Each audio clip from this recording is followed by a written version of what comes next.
북저널리즘 위크엔드 시작합니다.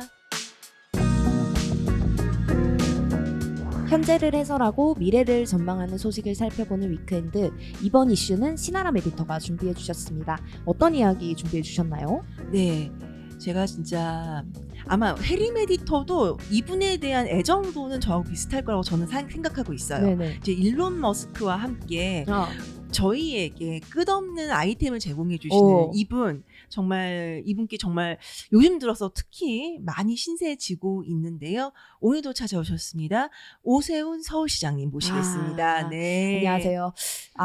삽을 뜨는 사나이죠. 네. 이번에 또 뭘 지으신다고. 네, 이번에는 뭘 지으시냐? 국기 계양대를 지으신다고 해요. 근데 그 계양대가 그냥 계양대가 아니고 높이 100m짜리 100m짜리 초대형 태극기를 걸 수 있는 계양대를 지으신다고 합니다.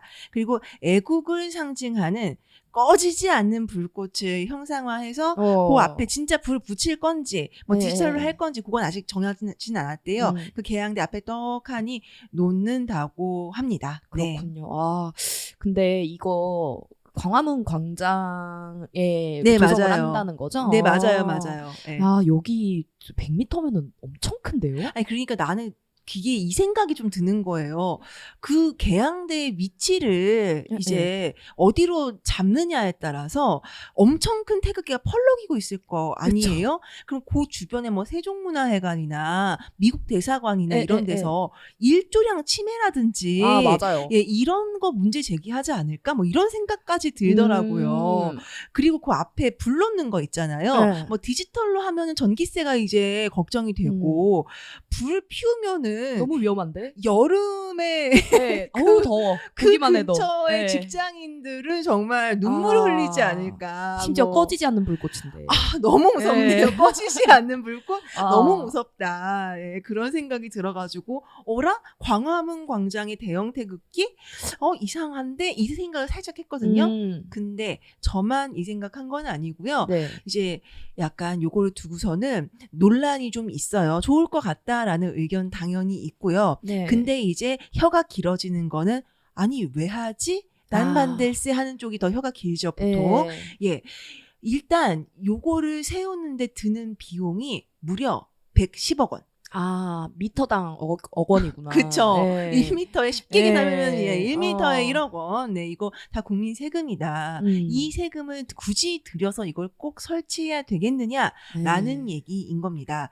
게다가 광화문에 이미 우리 세종대왕 선생님 계시고 이순신 선생님 계시고 이순신 선생님도 계시고 바로 뒤 경복궁 있고 정부 서울청사 이제 세종문화회관 쪽으로 있고 이제 세종문화회관 그다음에 그 맞은편으로 대한민국 역사박물관 저기 넘어가면 이제 청와대에 있고 너무 많다 이미. 너무 한국이다 이미. 여기는 뭐 상징으로 꽉 찼다. 여기 거리는 여기 상징을 꼭 굳이 하나 더 세워야겠니? 요러한 의견도 또 있고요. 그리고 무엇보다 이 감성은 세대나 아니면은 이제 정치적인 그 신념에 따라서 좀 그 감수성이 다를 것 같긴 한데요. 이거 너무 국가주의, 전체주의적인 발상 아니야?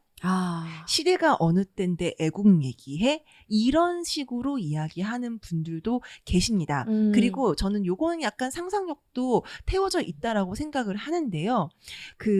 이게 그 일정을 보면은요. 2025년 그러니까 내년이죠. 내년 5월에 착공을 해서 2026년 2월에 완공되게끔 스케줄이 되어 있어요. 그러면은 이제 완공되고 나면은 행사 크게 할 거 아니에요. 그쵸. 거기 또 이제 잘하면 방탄도 불러가지고 이제 태극기 하고 옷 입고 그렇게 할 수.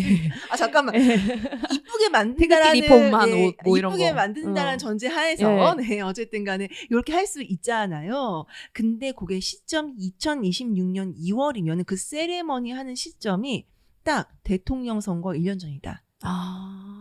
뭔가 정치적으로 해석할 여지가 있네요. 네네.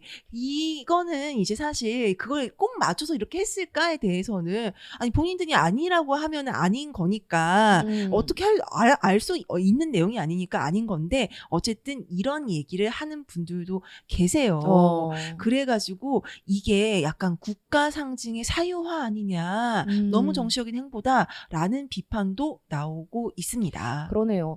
사실 신세대로서 생각을 네. 해봤을 때 신세대신가요? 네. 110억 원 네. 기후 동행 카드 조금만 더 낮춰줬으면 좋겠다. 지금 이런 이기적인 생각이 들거든요. 그거 이기적인 예. 생각 아니고요. 우리 기후를 위해서도 지구를 그쵸, 위해서도 그쵸. 전 좋은 생각이고 저 솔직히 지금 얘기 듣고 찬성했습니다. 예. 저도 기후동행 카드 없이는 이제 살 수 없는 사람이 됐거든요. 맞아요. 네. 아니 그리고 사실 광화문 일대 산책하는 걸 되게 좋아해요. 되게 네네. 푸릇푸릇하고 네네. 볼 데도 많고. 네. 근데 볼 데가 많다는 거는 이미 여기가 네. 말씀하신 것처럼 정말 상징적인 공간이고 네. 이미 한국의 어떤 근현대사를 담고 있는 공간이잖아요. 네네. 예.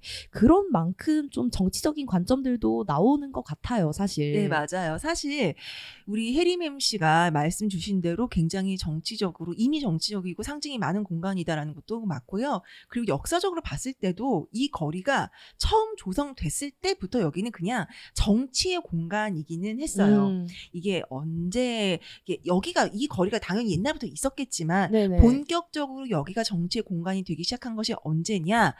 조선 건국 1395년 오. 처음 이 거리가 조성이 됩니다. 네. 누가 만들었을까? 정도전. 도전.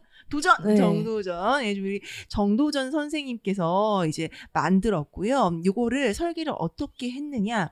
우리 경복궁 안에 들어가 보시면은 이제 그 근정정 앞으로 쭉 무슨 돌 같은 거 죄송합니다. 네. 나래비라는 말 요거 오늘 역사 얘기하는데 쓰면 안 되는 네. 일본에서 온 말이죠. 네. 안 되겠네요. 자, 요 나열이 돼 나란히 있죠. 예, 네. 나란히 나열이 되어 있지요. 그게 다 하나하나 상징을 가지고 있는 이제 우리의 이제 군사력을 네. 어떻게 하고 어떻고 유교적인 정신도 다 새겨져 있고 그쵸. 이런 건데 그거를 갖다가 떠서 경복궁 앞에 있는 요 길 있잖아요. 네. 요 길에도 그러한 정신들 새겨놓자라고 해가지고 그 거리를 만들었습니다. 그래서 이제 경복궁 안에 있는 그러한 배치를 본따서 마치 군왕이 백성들을 굽어 살핀 것 같은 그런 유교적 상징을 다 박아놨다는 거죠. 그 다음에 요 거리 양쪽으로 뭐가 있었냐? 지금도 말씀하신 대로 정부 청사라든지 미국 대사관이라든지 이런 게 있는 것처럼 그때도 의정부, 사헌부 이런 거 있잖아요. 그런 정부 청사에 해당하는 걸 싹 깔아놨다. 한마디로 거기는 약간 지금으로 치면은 세종시 같은 그런 장소였다라고 할 수 있어요. 그러니까 여기야말로 유교의 이념을 받들어서 정치를 펼치겠다라고 했던 조선 건국의 이념이 상징적으로 들어가 있는 거리였다라고 할 수 있습니다. 그러면은 조선시대 다음에 일제강점기 때 일본 사람도 요 거리를 보고서 생각이 참 많았겠지 않았겠어요? 그쵸. 이게 우리가 지금 이 조선 왕조 나쁘다라고 하고 지금 들어왔는데 너무 멋있게 너무 여기가 상징적인 거리로서 기능하고 있잖아요. 그래서 무슨 일을 하냐? 일단 이 경복궁 안쪽에다가 총독부 건물을 지어요.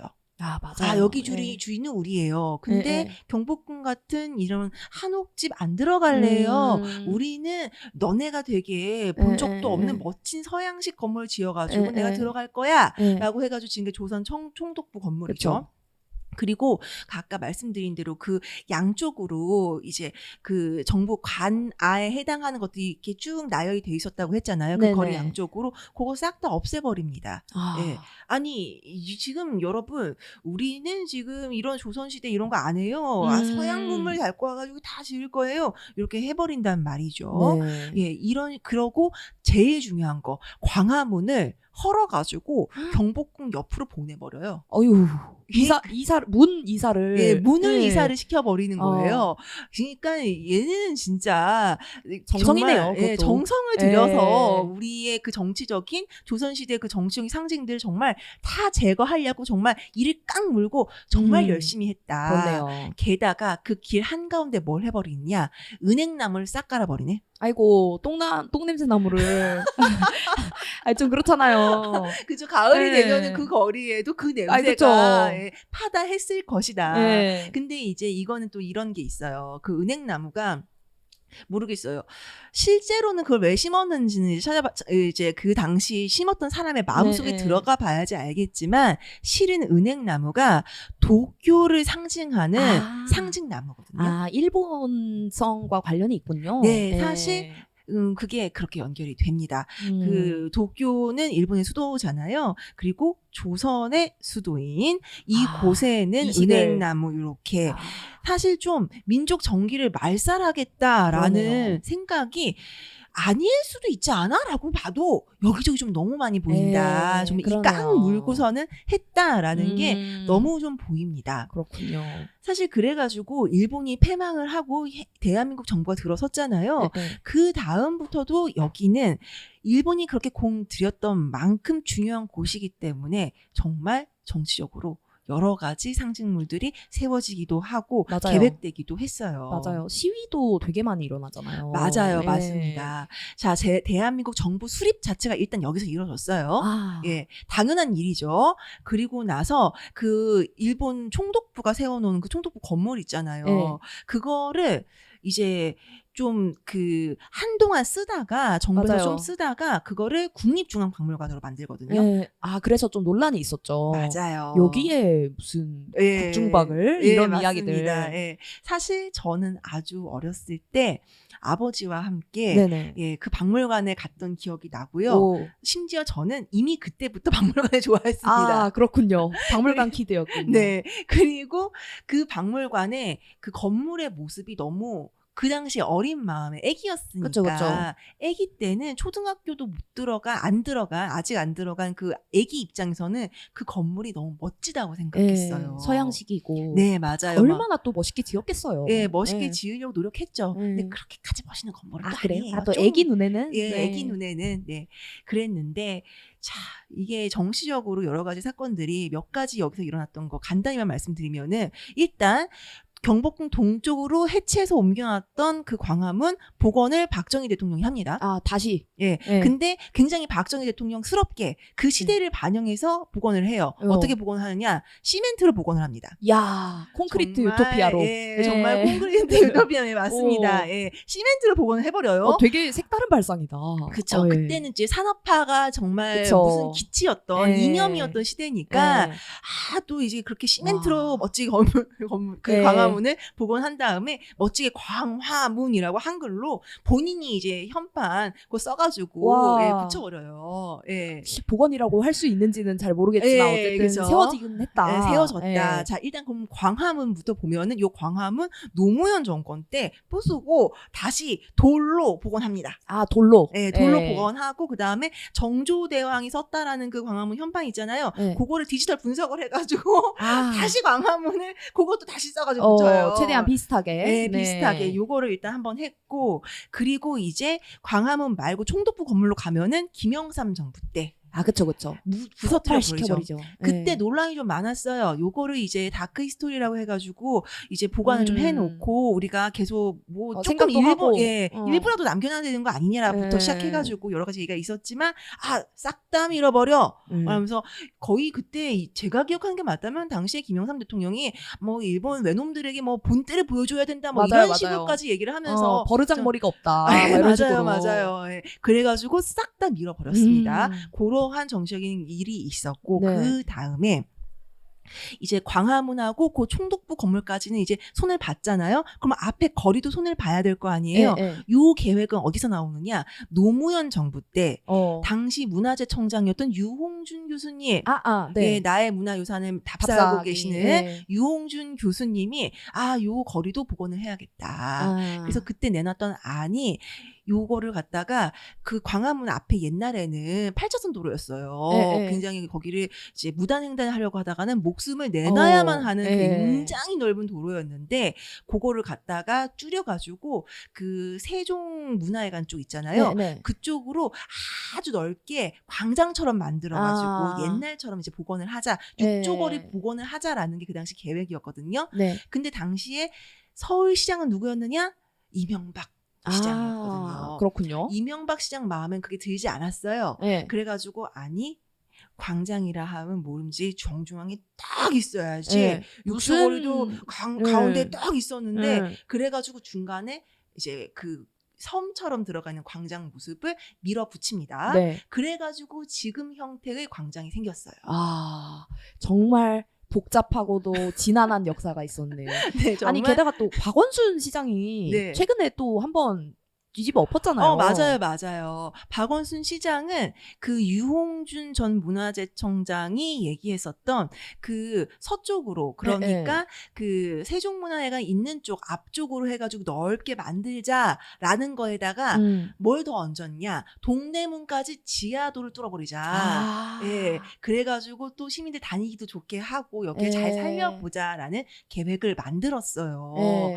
그래가지고 그거를 추진을 하려고 했는데 이제 그 사건이 일어나고 이 계획 자체가 중단이 됐죠. 그러면서 이제 타협을 좀 봐가지고 좀 넓히는 정도 뭐 이런 식으로 해가지고 조금 지금의 광화문 광장이 이제 생겨난 겁니다. 그렇군요. 근데 사실 우리 혜림 MC가 광화문 광장에 산책하러 간다 이런 얘기 듣고서는 저는 조금 놀랐어요. 거기가 결코 산책하기가 좋은 곳이 아닐 텐데 주말에 거기서 산책이 되던가요? 근데 저는 그 깃발 구경하러 가기도 해요. 네, 엄청 가지각색의 깃발들이 사실 거기가 정말 목소리도 많은 공간이고 되게 다양한 사상들이 함께 공존하는 그렇죠. 집회 공간이기도 하고요. 거기는 사실 집회의 공간이 되어 버렸거든요. 아니 여기가 사실 왜 그런지를 좀 생각해 보면 쉽게 알 수 있는 게 접근성이 일반 시민 입장에서 좋지가 않아요. 양쪽으로 아직도 차가 쌩쌩 달린 차선이 몇 개나 지금 양쪽에 남아 있잖아요. 그래 버리니까 사실 그 길을 건너가지고 거기까지 일부러 오는 게 쉽지가 않고 두 번째로 그 주변에 사실 세종문화회관하고 대한민국 역사박물관 최근에 생겼죠. 이 두 개 말고는 일반 시민이 그 근처를 갈 일이 별로 없어요. 거기는 공무원의 공간인 거예요. 예전에 청와대에 있을 땐 청와대 사람들 돌아다니고 정부 청사도 지금 많이 나갔지만 거기 공무원 돌아다니고 그다음에 미국 대사관 있고 나머지는 교보문고하고 KT 직원들. 맞아요. 그러니까 거기가 일반 시민이 일부러 갈 만한 동인이 오늘은 세종문화회관에서 제가 오페라를 보겠습니다. 뭐 이쯤 되지 않으면은 갈 일이 없는 거예요. 그러다 보니 시민의 발길이 오기에는 좀 힘든데 정치적으로 상징성은 높다 보니까 여기가 시위 맛집이 돼버렸네. 그렇구나. 그렇게 될 수밖에 없는 그런 거죠. 맥락들이 있었네요. 그래서 사실 국기 개항대 포함해서 자 광화문 광장을 나는 좀 이렇게 리노베이션 하고 싶다라고 나한테 이제 권한이 딱 주어졌어요. 이제 뭐 오세훈 시장의 권한과 함께 각종 행안부 장관부터 시작해가지고 싹 다 내가 지금 권한 갖고 있다. 그러면은 우리 혜림 MC는 어떤 식으로 리노베이션을 하고 싶어요?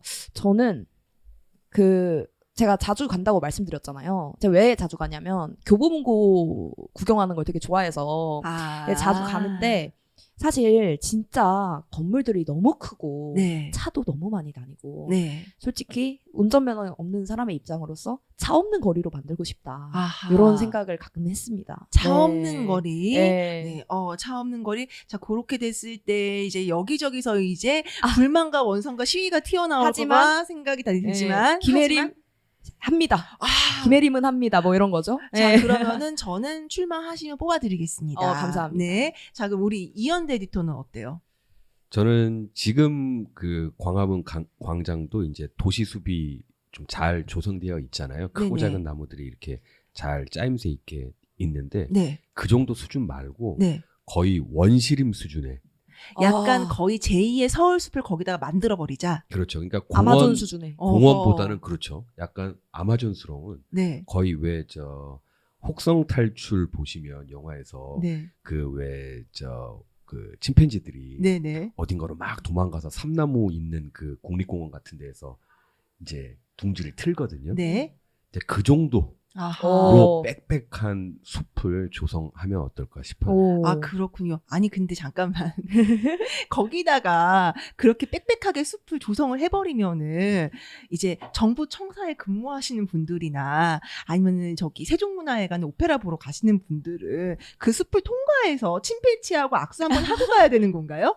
그렇죠. 그러니까 마치 우리가 국립공원 같은 곳들 가면, 네. 그러니까 우리나라의 국립공원은 기본적으로 거의 다 산이잖아요. 네네. 그래서 어떤 평지에서 국립공원을 느끼기가 쉽지 않은데 네. 그 평평한 곳에 사이사이로 다 당연히 길이 있는 거죠. 아, 이게 도보할 수 있는 길 네, 자체는 그렇죠. 있대. 빽빽한 숲을 거기다 만들어서 멸종위기 종까지도 막 찾아오게끔 만들자. 뭐 이런 느낌인 건가요? 뭐 당연히 동물들이 찾아올 수도 있겠죠. 그렇게까지 숲을 조성을 해 놓으면 당연히 네. 뭐 이런저런 새들이 네. 당연히 찾을 텐데, 그보다는 우리가 도시에서 네. 더구나 서울 같은 큰 밀집된 도시에서는 숲을 볼 수가 없잖아요. 그렇죠. 그리고 네. 뭐 여의도 공원 포함해서 숲 조성이 잘 되어 있는 곳들도 사실 그건 숲이 아니고 공원이거든요. 그쵸. 맞습니다. 네. 그래서 정말 숲다운 숲을 아예 그냥 서울 한복판에 너무 네. 좋을 것 같은데요. 거기가 한 뭐 모르긴 해도 한 10,000평 가까이는 될 텐데 네네. 거기를 빽빽한 정말 산림욕 할 수 있는 수준의 숲으로 해 놓으면 저는 그거보다 더 좋은 시설이 있을까? 근데 이제 저는 요건 조금 반대예요. 왜요? 그러니까 서울 어딘가 한복판이나 어디에다가 빽빽한 숲을 하나 만들자라는 것 자체는 이제 찬성하거든요. 근데 그 정치의 그 상징과도 같은 곳에다가 숲을 일단 넣어버리면은 일단 우리가 멸종위기종 챙기는 것처럼 1인 시위 하시는 분들은 어디로 갈 것이며 그리고 그 상징들이 안 보여버리잖아요. 일단 광화문과 경복궁이 이렇게 쭉 보인다라는 것 자체가 사실 관광객들 입장에서도 볼거리이지만 우리 입장에서도 여기가 어떤 정치적 상징적 공간이 있다라는 것을 인지하고 뭔가 내가 시위를 하고 싶어 이랬을 때 나올 수 있는 공간인 거잖아요. 근데 저는 약간 조금 생각이 다른 게 네네. 그 두 분을 폄하하는 것이 아니라 네네. 그 세종대왕과 이순신 장군을 폄하하는 것이 아니라 네네. 그거는 그러니까 지금 대한민국의 어떤 상징은 아니잖아요. 그렇죠. 조선의 상징이지.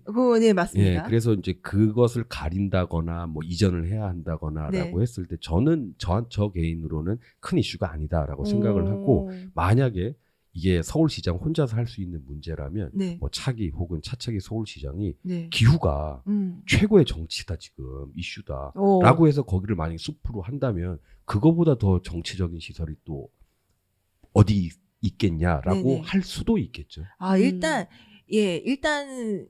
솔깃은 했어요. 그리고 숲이 생기면 저도 가볼 것 같고 솔깃은 했지만 저는 아까도 말씀드렸다시피 뭐 사실 이순신 선생님하고 이제 세종대왕 선생님 같은 경우에는 조금 옮겨도 저는 사실 상관없다고 생각은 해요. 그리고 지금 있는 것도 사실 저는 상관없다고 생각하는 쪽이긴 한데 근데 아무리 그래도 광화문하고 경복궁이 보이는 시야가 트인 건 좀 난 필요하다. 이 입장이라서 저는 사실 광장을 넓힌 다음에 가에다가 작은 미술관들을 좀 깔면 어떨까. 갤러리들. 그래서 그 사이사이 막 카페 같은 거 맛집 같은 거 쏙쏙쏙 들어가는 거예요. 삼청동처럼. 그쵸.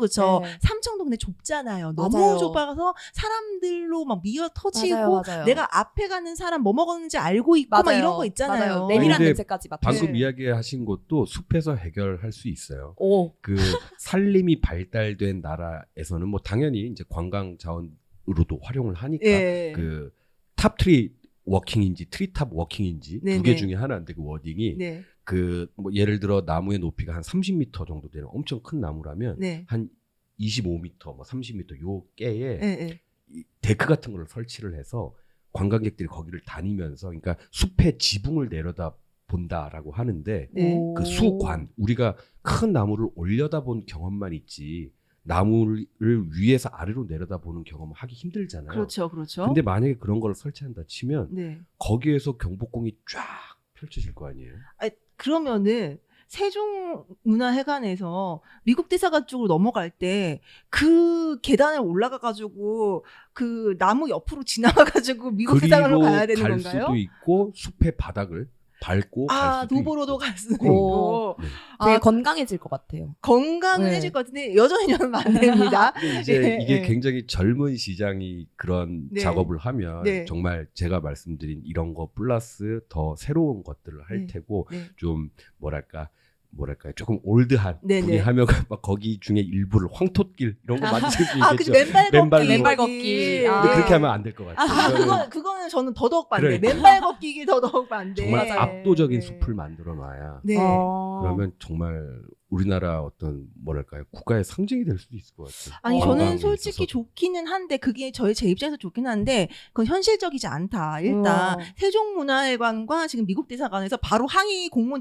들어온 거 아니, 근데 눈에 선하다. 미국 그래서 대사관은 네. 저는 좀 갔으면 좋겠어요. 다른 데로. 예. 예. 아니 그 마음은 알겠는데 예. 안 가. 그 안 가요? 미국 대사관 거기 있을 거예요. 아, 예. 역시. 그거는 뺄 수 없고 예. 차라리 예를 들면 뭐 교보문고 1층, KT 1층을 약간 그 시민들이 왔다 갔다 할 수 있는 공간으로 하자. 뭐 이거는 차라리 이제 뭐 예. 협의가 가능한 부분일 수 있는데 미국 대사관은 아마 안 빠질 아, 거고요. 그렇군요. 그래서 좀 현실적으로 생각해 봤을 때는 아이고 제가 흉분을 했네요. 이제 현실적으로 생각해 봤을 때는 숲 너무 좋겠지만 사실 거기에서 일을 하고 계신 분들 입장에서는 너무나 당황스러운 일이 될 것 같다. 그래서 예, 이건 결론은 낼 수 없지만 어쨌든 굉장히 흥미롭고 재미있는 이야기였습니다. 맞아요. 네. 아니 그래서 그러면 두 분 개양대 문제, 개양대. 개양대. 해림 MC하고 우리 이현대 에디터 두 분 다 개양대는 그러면 여러분의 그 계획 안에 살아 있나요? 근데 저는 솔직히 정말 현실적으로 하나 걱정되는 게 있는데 네. 제가 그걸 봤어요. 그 태극기가 21m래요. 네네네. 근데 비에 젖으면 거기서 이제 대왕 물폭탄이 떨어지지 않을까. 젖은 태극기에서 애국의 물이 떨어지지 않을까. 앞에는 불 타고 있는데. 네. 그래서 이거 좀 너무 불편할 것 같다라는 생각이 전 솔직히 먼저 듭니다. 네. 그렇군요. 우리 이현대 에디터는 그 숲을 만들었어요. 개양대 있어요 거기? 우선 없고요. 이게 이제 우리 국가를 뭐랄까요 존중하고 사랑하는 방식이 꼭 뭐 애국기여야만 할까라는 생각이 있고 이게 어떤 뭐랄까 이제 제 개인의 어떤 그 여행지나 아니면 도시의 트렌디함을 보는 데 있어서 개양대는 거의 만국기 수준. 만약에 거기에 만국기 막 이렇게 걸려 있으면 네. 정말 몇십 년 전으로 돌아간 뭐 운동회 같은 느낌이고 그렇죠. 전혀 현대적이지도 그쵸. 않고 네네. 뭐 여러 가지 좀 촌스러워지잖아요. 네. 근데 개양대가 그러니까 그 뭐 국가에 대한 뭐 어떤 뭐 존중감 같은 것 그런 걸 좀 제외하고 그냥 외관상 네. 미관으로만 보자면 이거 좀 촌스럽지 않을까. 그 얘기를 근데 해요. 그러니까 북한에 비슷한 게 있다. 막 이런 식으로 얘기하는 분들도 좀 격하게 반대하시는 분들 중에서는 하시더라고요. 근데 그래서 그러면은 아름답지 않아서 반대하신다는 말씀이신 거죠. 네. 예. 그래서 저는 또 이런 대안을 또 갖고 왔습니다. 제가 또 오세훈 시장님을 또 얼마나 또 이제 그 가깝게 여기고 있겠어요. 네. 마음적으로 이렇게 그쵸. 아이템을 매주 주시는데 그래서 오세훈 시장님의 이 의지를 좀 어떻게든 반영해 볼 수 없을까 생각하는 게 아까 제가 미술관 말씀드렸잖아요. 미술관 여러 개 깔고 사이사이에다가 이제 뭐 카페 식음료, F&B 들어가고 이런 걸 말씀드렸는데 그런 거리에 갑자기 개양대가 있으면 생뚱맞으니까 저는 개양대를 높이 올리지 말고 크게 만들지 말고 약간 그 설치 미술 같이 마치 뭐 어떤 형태인지는 모르겠는데 바람개비 같은 거. 뭐 바람개비가 뭐 이렇게 쭉 있어가지고 그게 뭐 약간 보훈 정신 이런 거를 뭐 상징한다든지 뭐 메모리얼 파크처럼 조금 더 창의적으로. 그런 식으로 이제 미디어 아트하고 뭐 결합해가지고 불꽃 대신 약간 바닥에 일렁이고 있고 약간 이런 느낌으로 예술적으로 승화시킨다라면은 개양대의 예술적인 어떠한 번역 과정을 거친 거라면은 저는 이제 포용할 수 있다. 이런 생각을 좀 해봤습니다. 맞아요. 아니 사실 무엇보다 이제 이 공간이 그러니까 지금까지 제가 아까 박정희 대통령이 뭘 어떻게 했고 뭐 김영삼 대통령이 뭘 어떻게 했고 쭉 말씀드렸잖아요. 이게 되게 정치적인 어떠한 상징의 공간으로서 해석이 되고 그걸 위해서 이것저것을 해왔었는데 저는 지금 우리 두 분과 함께 저희 셋이서 이 공간을 어떻게 리노베이션 해볼까라는 논의를 했을 때 되게 좋았던 게 뭐였냐면은 우리 해림 에디터도 그렇고 이현대 에디터도 그렇고 내가 가고 싶은 곳은 이라는 전제에서 시작하셨다라는 생각이 든 거예요. 맞아요. 그리고 저도 미술관 가는 거 좋아하니까 내가 가고 싶은 곳을 만들고 싶어서 생각을 한 거거든요. 근데 다른 누구보다 정치하는 사람들이 행정하는 사람들이 이 생각으로 광화문 광장을 이제 볼 때가 되지 않았나. 시민에게 광장이라는 공간이 필요하다라는 것에 대해서는 이제 그 누구도 이의를 제기하지 않을 텐데 여전히 광화문을 정치적인 목적으로 접근하고 생각하고 하는 시선이 남아있기 때문에 뭔가 이렇게 논란도 생기고 이렇게 되고 그러는 게 아닌가라는 생각이 들어서 사실 오세훈 시장님 오늘 요 팟캐 들으시고 저희 3명의 논의에 좀 귀 기울여 주셔서 아이디어를 좀 얻어가셨으면 좋겠다. 그러네요. 예, 그런 생각을 좀 해봤습니다. 네. 사실 광화문은 엄청 거대한 태극기보다는 작은 또 다양한 모습의 깃발이 어울리는 공간이 아닐까 싶어요. 그래서 조금 더 우리 시민들이 원하는 공간이 어떤 곳인지 생각을 하고 또 발전을 시키면서 광화문 광장이 더 발전하고 또 진화했으면 좋겠다는 생각입니다. 오세훈 시장의 100m 태극기 추진 논란부터 광장의 의미까지 다양하게 짚어봤습니다. 북저널리즘 위크엔드는 북저널리즘 웹사이트와 애플 팟캐스트, 스포티파이, 네이버 오디오 클립 그리고 유튜브에서도 만나보실 수 있습니다. 그럼 다음 주도 위크엔드에서 만나요.